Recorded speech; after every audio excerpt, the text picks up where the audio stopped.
నల్గొండ జిల్లా అడవిదేవులపల్లి మండలం సాత్తాండలో కాంగ్రెస్ పార్టీ ఆధ్వర్యంలో ఆందోళన చేపట్టారు. పోలీసులు ఆందోళనకారులను అడ్డుకోవడంతో వాగ్వాదం తలెత్తింది. దీంతో డీసీసీ అధ్యక్షుడు శంకర్ నాయక్తో పాటు పలువురు కాంగ్రెస్ నేతలు భూ నిర్వాసితులను అరెస్ట్ చేసి అడవిదేవులపల్లి స్టేషన్కు తరలించారు. ప్లాంట్ కింద భూములు కోల్పోయిన వారికి వెంటనే నష్టపరిహారం చెల్లించాలని డిమాండ్ చేసి ఆందోళనకారులు డిమాండ్ చేశారు.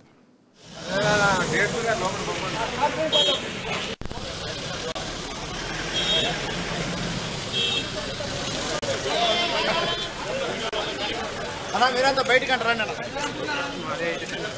అన్నా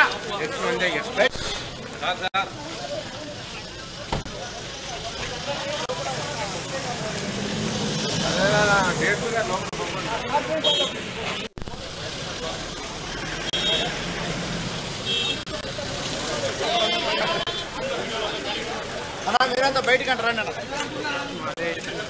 అన్నా